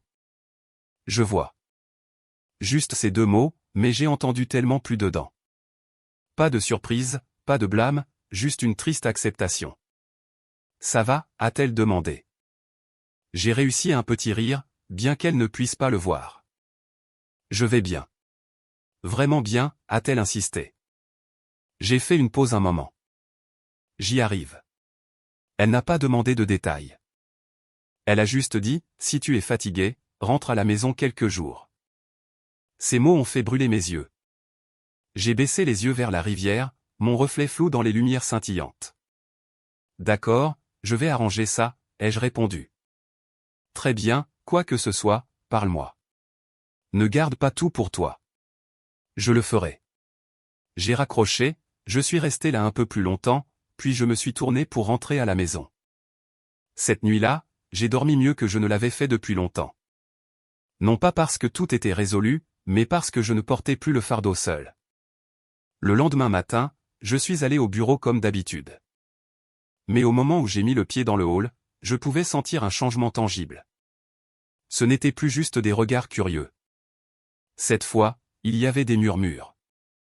Je suis passé devant 2 réceptionnistes et j'ai entendu qu'il a été suspendu. Quelque chose à propos de données. Sa femme travaille ici, tu sais. Je ne me suis pas arrêté. Je suis entré dans l'ascenseur et j'ai appuyé sur le bouton de mon étage. Dans l'espace clos, j'ai regardé les numéros monter, mon cœur ne battant plus comme avant. La nouvelle se répandait. Quand je suis arrivé à mon étage, une collègue proche s'est approchée de moi. Maya, a-t-elle dit doucement. Je me suis arrêté. Ouais. Elle a regardé autour, puis baissé la voix. Marc a été appelé en réunion avec le conseil d'administration ce matin. Le bruit court qu'il a été suspendu indéfiniment. J'ai hoché la tête. Je sais. Elle m'a regardé avec inquiétude. Ça va? Je vais bien, ai-je dit. Elle n'a pas demandé plus, elle a juste serré doucement mon bras et est retournée à son bureau. Je me suis assise, j'ai ouvert mon ordinateur et j'ai vu un nouvel email. C'était une brève annonce interne. Mark Thompson, un employé du département des projets, a été temporairement suspendu de ses fonctions pour coopérer à un examen interne. Pas de détails, pas d'explications, mais pour les gens de l'entreprise, c'était suffisant. Je l'ai lu et j'ai fermé l'email. Je n'ai ressenti ni satisfaction ni regret. C'était juste l'étape suivante dans une séquence qui avait déjà commencé. Vers midi, mon téléphone a sonné à nouveau. Cette fois, c'était ma belle-mère. J'ai hésité une seconde avant de répondre. Bonjour, Maya. Sa voix n'était plus chaleureuse, mais tranchante et urgente. Je viens d'entendre de Mark. Qu'est-ce qui se passe avec vous deux? Je me suis levé et je suis allé dans le couloir pour plus d'intimité. Nous sommes en train de divorcer. Un divorce? Que veux-tu dire par divorce, a-t-elle dit rapidement. Les couples mariés ont des problèmes. Vous êtes censé les résoudre, pas tout faire exploser comme ça. J'ai pris une inspiration. C'est quelque chose qui ne peut pas être résolu. Qu'est-ce que ça veut dire? Si Mark a fait quelque chose de mal, je lui parlerai. Mais tu dois penser à la famille. J'ai fait une pause avant de répondre. J'y ai beaucoup réfléchi. Elle n'a pas arrêté. J'ai aussi entendu que tu as fait toute une histoire à propos de son travail. Tu le ruines. Tu le sais? Ces mots m'ont figé une seconde. Mais c'est ton mari, a-t-elle exclamé, sa voix montant. Tu es censé le protéger. Nous ne serons plus mari et femme très longtemps, ai-je répondu. L'autre bout est devenu silencieux. Puis elle a dit, son ton s'adoucissant légèrement mais encore tendu, Maya, je sais que tu es intelligente. Tu gagnes ton propre argent, mais une famille n'est pas une question de raison ou de tort. Parfois tu dois laisser passer les choses. En entendant cela, mon cœur est devenu immobile. J'avais autrefois beaucoup apprécié ma belle-mère. Elle n'était jamais difficile ou critique. Elle me défendait même plus que Mark. Mais maintenant je comprenais que le soutien n'existait que quand les choses étaient paisibles. Quand les ennuis arrivaient, elle prenait toujours le parti de son fils. Je comprends, ai-je dit. Mais il y a des choses que je ne peux pas laisser passer. Elle a soupiré. Alors que veux-tu? Nous suivrons le processus légal, ai-je répondu. Je ne souhaite pas en discuter davantage. Elle n'a rien dit d'autre. Après un moment, elle a juste dit, fais ce que tu veux. L'appel a pris fin. Je suis resté dans le couloir un moment avant de retourner à mon bureau. Tout continuait normalement, mais en moi, un fil final s'était cassé. Il n'y avait plus de lien. Cet après-midi-là, j'ai reçu un texto de David. Le côté de Mark veut se rencontrer demain après-midi pour discuter du règlement. Es-tu disponible? Je l'ai lu et j'ai répondu simplement, oui. J'ai posé mon téléphone et regardé par la fenêtre. Le soleil de fin d'après-midi projetait sa lueur sur l'immeuble d'en face, tout comme il l'avait fait tous les après-midi précédents, sauf que la moi d'aujourd'hui n'était plus la même qu'avant. Je savais que la réunion de demain ne serait pas simple. Quand une personne est acculée, elle se battra pour garder ce qui lui reste. Mais cette fois, ce n'était plus moi qui étais acculé, et je ne reculerai pas. L'après-midi suivant, je suis arrivé 15 minutes en avance. Non pas par anxiété, mais parce que je voulais quelques moments seul avant la réunion. Cette fois, ce n'était pas dans un café, mais dans une petite salle de conférence au cabinet d'avocat de David. L'espace était calme et clos avec un éclairage blanc cru qui ne laissait place à aucune ambiguïté. Je me suis assise, j'ai posé mon sac sur la table et j'ai joint les doigts. Une carafe d'eau et 2 dossiers étaient déjà sur la table. Je ne les ai pas ouverts. Je suis juste resté assise à respirer régulièrement, laissant mon esprit s'apaiser. La porte s'est ouverte. David est entré en premier, me faisant un signe de tête, suivi de Mark. Il était seul. Anna n'était pas avec lui. Un seul regard à Mark suffisait pour voir le changement. Sa chemise était froissée, ses cheveux en désordre, son visage visiblement plus mince. Mais le plus grand changement était dans ses yeux. La confiance familière avait disparu, remplacée par une tension mal dissimulée. Il s'est assis en face de moi sans un mot. David s'est assis entre nous, a ouvert un dossier et a commencé, d'une voix aussi mesurée que toujours, « Commençons-nous » Personne n'a objecté. Il a poussé le projet que j'avais préparé vers Marc. Voici l'accord de règlement proposé par Mademoiselle Scott. Avez-vous eu l'occasion de l'examiner? Marc a hoché la tête. Oui. Et avez-vous des commentaires? Marc n'a pas répondu tout de suite. Il a baissé les yeux sur les papiers, puis vers moi. J'aimerais te parler directement d'abord, a-t-il dit. Je n'ai pas d'objection, ai-je dit. Vas-y, il a pris une inspiration comme s'il rassemblait ses pensées. Maya, je ne peux pas respecter tous ces termes. Je sais, ai-je répondu. Mais c'est ma version de l'accord. Si tu prends tout ça, il ne me restera rien pour recommencer. Je ne te prends rien, ai-je dit lentement. Je garde ce qui a toujours été à moi. Il a serré légèrement les poings. Tu sais que ce n'est pas ce que je veux dire.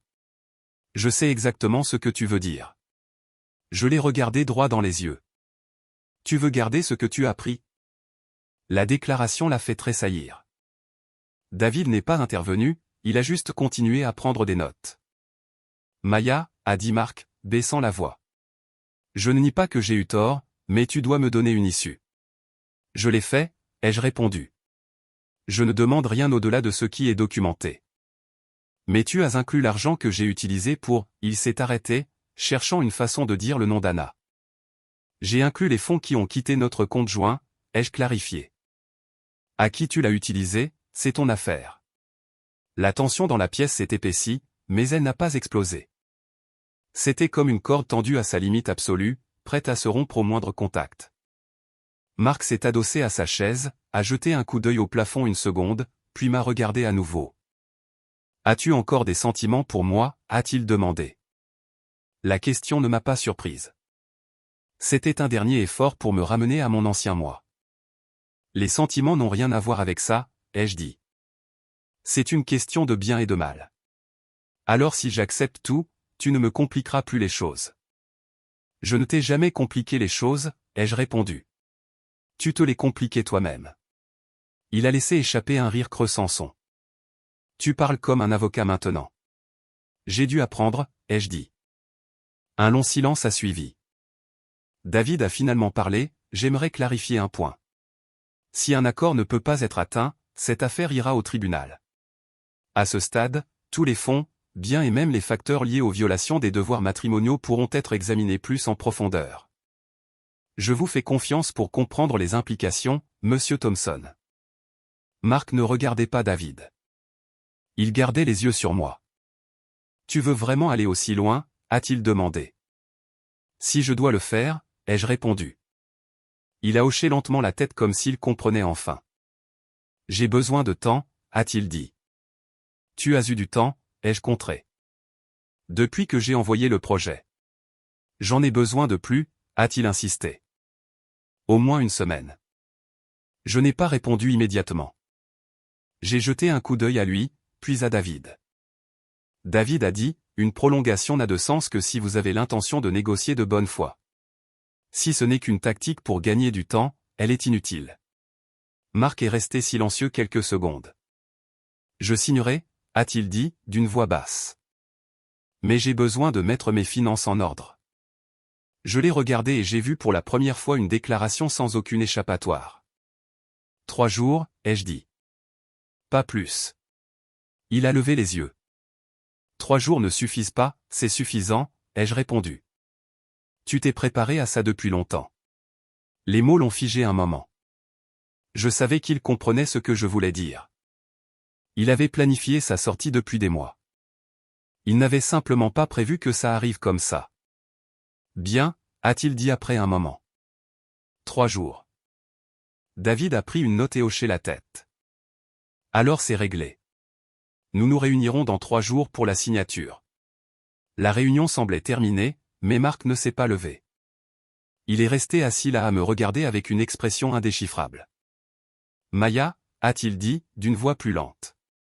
Si rien de tout cela n'était arrivé, penses-tu que nous aurions été différents? Je l'ai regardé. La question n'était pas destinée à changer le résultat, juste à trouver une réponse pour lui-même. Non, ai-je dit. Il a légèrement froncé les sourcils. Parce que ce qui s'est passé n'était pas une erreur soudaine, ai-je continué. C'était le résultat de choses déjà brisées. Il n'a rien dit de plus. Il s'est levé, a pris les papiers, a fait un léger signe de tête à David et s'est tourné pour partir. Sa main s'est posée sur la poignée de la porte une seconde, mais il n'a pas regardé en arrière. La porte s'est ouverte et refermée. La pièce était à nouveau silencieuse. Je suis resté assise quelques secondes, puis j'ai laissé échapper un long soupir. Non pas d'épuisement, mais parce qu'une période de tension intense était terminée. David a fermé son dossier. Tu as bien géré ça. J'ai réussi un faible sourire. J'ai juste fait ce qui devait être fait. Il m'a regardé, son regard différent maintenant. Tout le monde ne pourrait pas le faire. Je n'ai pas répondu. Je me suis levé et j'ai pris mon sac.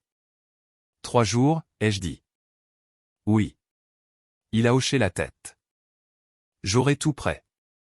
J'ai quitté le cabinet d'avocat et je suis sorti. Le ciel de l'après-midi était doux, le soleil n'était plus dur. Une légère brise portait les odeurs familières de la ville d'arbres et de pavés. Je me suis arrêté sur les marches, regardant les gens passer. La vie continuait, s'arrêtant pour personne. Un sentiment clair a commencé à se former en moi. Pas du soulagement, pas de la joie, mais de la certitude. J'approchais de la fin de ce chemin, et cette fois je marcherais les derniers pas vers moi-même. 3 jours plus tard, je n'étais ni en retard ni en avance. Je suis arrivé exactement à l'heure, tout comme j'avais essayé de garder tout dans mon mariage de 3 ans, précis, suffisant et sans excès. Le bureau de David était le même qu'avant. La petite salle de conférence, la longue table en bois, les lumières fluorescentes blanches, rien pour distraire. Tout était aussi direct que ce qui allait se passer. David était déjà là. Il m'a fait un léger signe de tête quand je suis entré. Sur la table, 2 jeux de documents étaient soigneusement disposés, un pour chacun de nous. Marc est arrivé environ 2 minutes après moi. Il est entré sans regarder autour ni offrir beaucoup de politesse. Ses yeux ont glissé sur moi une fois rapidement avant de se poser sur les documents devant lui. Les 3 derniers jours n'avaient clairement pas été faciles. Son visage était plus hagard. Ses yeux ombragés. Mais cette fois, son regard ne contenait aucun conflit, seulement de la résignation. Il s'est assis. Personne n'a parlé tout de suite. L'atmosphère n'était plus tendue, mais lourde comme le calme après une tempête. David a été le premier à parler. Aujourd'hui, nous procéderons à la signature de l'accord de divorce vierge tel que convenu précédemment par les 2 parties. Je dois vous rappeler qu'une fois signé, tous les termes deviennent juridiquement contraignants. Veuillez examiner les documents une dernière fois. Marc a hoché la tête. Moi aussi. Il a ouvert le dossier et poussé une copie vers chacun de nous. J'ai tourné les pages, bien que je les ai lues d'innombrables fois. Le texte noir et blanc, les clauses claires, aucune émotion, aucun souvenir, seulement une démarcation. Le condo m'appartenait. Marc était responsable de rembourser sa part de l'acompte de la voiture. Les fonds transférés étaient documentés et seraient remboursés en versement à des dates limites spécifiques. Pas d'enfants, pas d'autres litiges, plus de liens. Je me suis arrêté à la dernière page où les lignes de signature étaient encore vierges. J'ai posé mon stylo, ne signant pas encore. J'ai levé les yeux. Marc fixait aussi la dernière page, sa main posée sur son stylo mais sans bouger. Un silence s'est étiré quelques secondes. Personne ne nous pressait. Finalement, Marc a parlé en premier. Maya, a-t-il dit, et je l'ai regardé. Après que nous aurons signé ça, c'est vraiment fini, n'est-ce pas? La question n'était pas une supplique. C'était une confirmation, une façon pour lui d'accepter ce qui allait se passer. Oui, ai-je répondu. Il a hoché très légèrement la tête. Je n'ai jamais pensé que ce jour viendrait, a-t-il dit, d'une voix basse. Moi non plus, ai-je répondu. Il a réussi un faible sourire amer. 3 ans sont passés vite. Je n'ai rien dit. Pour moi, 3 ans n'étaient ni rapides ni lents. C'était un voyage avec assez de bien pour commencer et assez de fissures pour finir. J'ai toujours pensé que quoi qu'il arrive, tu serais celle qui resterait, a-t-il continué. Je le pensais aussi, ai-je dit. La réponse l'a réduit au silence. Il m'a regardé un autre moment, puis a baissé les yeux.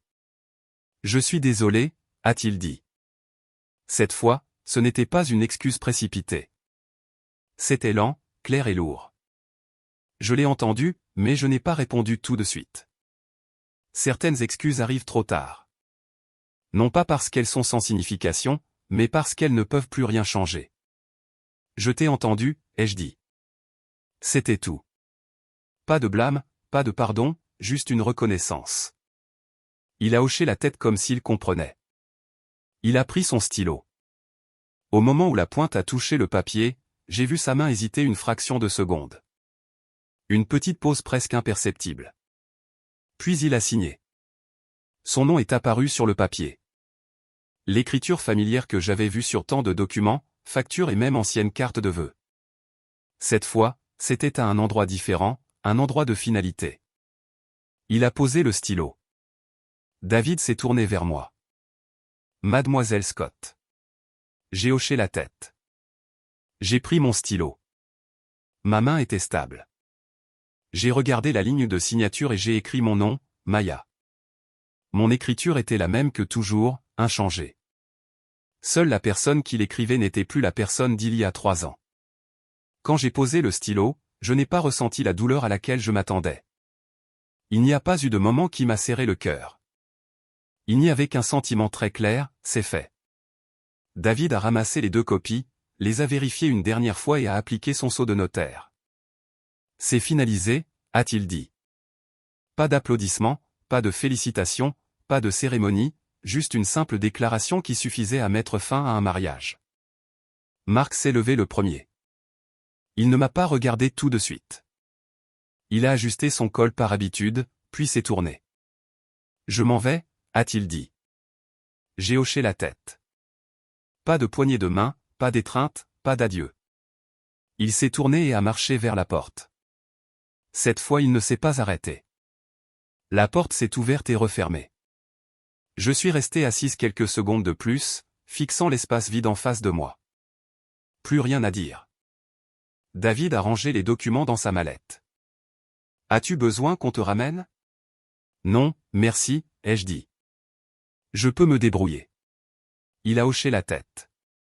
Si tu as besoin d'une aide supplémentaire, tu sais où me trouver. Je sais. Je me suis levé, j'ai pris mon sac et je suis sorti de la pièce. Le couloir dehors était plus lumineux, la lumière naturelle de la fenêtre rendant tout plus clair. J'ai marché lentement, sans hâte. Quand j'ai atteint l'entrée de l'immeuble, je me suis arrêté un moment, non pas parce que je ne voulais pas avancer, mais parce que je voulais me souvenir de ce moment. Un chapitre s'était terminé. Pas de retour en arrière, pas de regret, seulement ce qui était devant. J'ai mis le pied sur le trottoir. Une brise douce a soufflé. La ville était la même. Tout continuait. Seule moi j'étais différente. Je ne suis pas rentré directement à la maison. J'ai marché un moment sans destination claire, laissant juste mon corps s'habituer au sentiment de vide. Il y avait un petit café dans une rue latérale. Je suis entré, j'ai commandé une tasse de thé et je me suis assise seul. En regardant les gens passer, j'ai réalisé que je ne me sentais plus laissé pour compte. Je pensais autrefois que si je perdais quelqu'un, je perdrais tellement. Mais maintenant je comprenais que certaines choses ne t'appartiennent vraiment que quand tu as le courage de lâcher ce qui n'est plus digne. J'ai sorti mon téléphone et envoyé un texto à ma mère. C'est fait. Elle a répondu presque instantanément, d'accord. Viens à la maison quelques jours, ma chérie. J'ai regardé ces mots et j'ai souri faiblement. D'accord. J'ai rangé mon téléphone et pris une gorgée de thé. Il était légèrement amer, mais l'arrière-goût était doux, tout comme le voyage que je venais de terminer. Je suis allé chez ma mère cet après-midi-là. Le trajet jusqu'à la maison de mon enfance était familier. La petite rue latérale, les maisons de chaque côté, le magasin du coin, le son de la radio des voisins diffusant les nouvelles du soir. Mais quand je suis sorti de la voiture, le sentiment était différent. Je ne rentrais pas pour une visite rapide. J'étais une personne qui venait de traverser un long et difficile chapitre de sa vie. Ma mère a ouvert la porte dès que j'ai sonné, comme si elle attendait. tu es là, a-t-elle dit, d'une voix aussi douce que toujours. Ouais. Elle n'a pas posé de questions. Elle m'a juste tiré à l'intérieur, sa main posée légèrement sur mon épaule. C'était un toucher familier, qui m'avait réconforté depuis l'enfance. La maison était la même, la vieille table en bois, les chaises en osier, l'armoire vitrée avec la belle porcelaine, l'odeur de riz fraîchement cuit venant de la cuisine. Va te laver. Le dîner est presque prêt, a-t-elle dit. D'accord. Je suis allé dans mon ancienne chambre. Elle était petite avec une fenêtre donnant sur l'arbre à caramboles dans la cour. Tout était presque exactement comme je l'avais laissé quand je m'étais marié. Le bureau, l'étagère, quelques vieux romans que j'aimais autrefois. J'ai posé mon sac et je me suis assise sur le bord du lit. Un étrange sentiment m'a envahi. Pas de l'étrangeté, mais un sentiment d'appartenance si profond qu'il était ancrant. J'ai changé de vêtements, lavé mon visage et rejoint ma mère pour le dîner. Nous n'étions que toutes les deux. Elle m'a servi à manger, n'a pas posé beaucoup de questions, m'a juste regardé occasionnellement comme pour s'assurer que j'allais vraiment bien. À mi-chemin du repas, elle a finalement dit, « Alors, tu as signé ?» Oui. Elle a hoché la tête, ne disant rien de plus pendant un moment. Puis elle a demandé, « Des regrets ?» J'ai réfléchi un moment. Quelques-uns, mais pas beaucoup. Elle m'a regardé sans surprise. Je vois. Cette simple reconnaissance suffisait. Je savais qu'elle n'avait pas besoin de plus d'explications. Après le dîner, je l'ai aidée à faire la vaisselle. Nous étions côte à côte à l'évier, ne parlant pas beaucoup, mais le silence n'était pas lourd. Parfois le silence n'est pas un espace vide. C'est un espace de confort. Plus tard ce soir-là, nous nous sommes assis sur le porche. Le vent bruissait les feuilles de l'arbre à caramboles. Au loin, un chien aboyait et le son de la circulation de la route principale était un bourdonnement bas. « Maman, ai-je dit, penses-tu parfois que si tu avais fait des choix différents à mon âge, la vie aurait été plus facile ?» Elle n'a pas répondu tout de suite. Elle a regardé dans l'obscurité puis a dit, lentement, « Aucun chemin n'est jamais facile, ma chérie. C'est juste une question de savoir si tu es prête à continuer à marcher. » J'ai écouté et hoché la tête. « Ce qui compte n'est pas si tu as choisi juste ou faux, » a-t-elle continué. C'est si, après avoir choisi, tu vis ta vie avec intégrité. Ces mots étaient simples, mais ils sont restés avec moi longtemps. Cette nuit-là, j'ai dormi profondément. Pas de rêve, pas de réveil au milieu de la nuit. Juste un long sommeil réparateur comme si mon corps s'était enfin donné la permission de se reposer. Je suis resté chez ma mère les jours suivants. Je me réveillais tôt, l'aidais à cuisiner, balayais la cour. De petites tâches qui m'aidaient à sentir que je ralentissais. Ma mère n'a plus jamais mentionné Marc. Elle n'a pas demandé pour Anna ou ce qui s'était passé au travail. Elle me laissait trier mes propres pensées. Un après-midi, pendant que nous nettoyions des légumes sur le porche, elle a dit, « Tu sais, quand j'avais ton âge, je pensais que ma vie irait dans une direction complètement différente. » Je l'ai regardée. « Et que s'est-il passé ? » « Ça ne l'a pas fait, » a-t-elle dit. Mais pas parce que j'avais tort. C'était parce qu'à l'époque je n'avais pas la liberté de choisir. J'ai écouté tranquillement. Mais toi, a-t-elle continué, tu as la liberté de choisir. Alors choisis toujours ce que tu sens être juste. J'ai hoché la tête. Les jours chez ma mère passaient lentement mais n'étaient pas vides. Le 5e jour, je suis retourné au travail. Les choses s'étaient calmées. L'enquête interne était presque terminée. Marc était parti. Son nom n'était mentionné que dans des contextes brefs et professionnels. Je me suis assise à mon bureau, j'ai ouvert mon ordinateur et je suis retourné au travail. Une collègue est passée et s'est arrêtée. « Maya » a-t-elle dit. J'ai entendu que Marc est parti pour de bon. J'ai hoché la tête. Ouais. Elle m'a regardé comme si elle voulait en dire plus, mais a juste dit, « Eh bien, si tu as besoin de quoi que ce soit, fais-le nous savoir. » Merci. J'ai donné un petit sourire. Le travail m'a progressivement ramené dans son rythme. Réunion, plan, chiffres un par un. Il me ramenait à ma vie familière. Mais cette fois, je ne me sentais plus comme si je suivais seulement. Je me sentais comme si je dirigeais. Cet après-midi-là, j'ai reçu un email du conseil d'administration. Il était bref. En raison des changements de personnel récents, l'entreprise restructure la gestion des projets. Maya Scott assumera temporairement la direction de toute l'équipe de projet. Je l'ai lu et je n'ai pas réagi tout de suite. Je me suis adossé à ma chaise et j'ai fixé le plafond. Je n'étais pas surprise, mais je ne ressentais pas non plus une vague de joie. C'était juste un sentiment calme et solide de reconnaissance. J'ai répondu à l'email, j'accepte la responsabilité. Plus tard ce jour-là, j'ai tenu une réunion d'équipe. Tout le monde me regardait avec un mélange d'attente et de prudence. Je me suis tenu au tableau blanc, j'ai exposé le plan et assigné les tâches. Ma voix était calme, claire et confiante. Je n'avais pas besoin de prouver quoi que ce soit. Je devais juste faire le travail correctement. À la fin de la réunion, une membre junior de l'équipe a dit doucement, « Maya, nous te faisons confiance. » Je l'ai regardée et j'ai hoché la tête. Faites juste votre meilleur travail. C'est tout ce qui compte.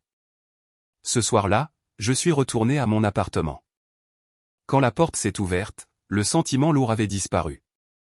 La maison était la même, mais les choses qui me faisaient autrefois m'arrêter n'étaient plus là.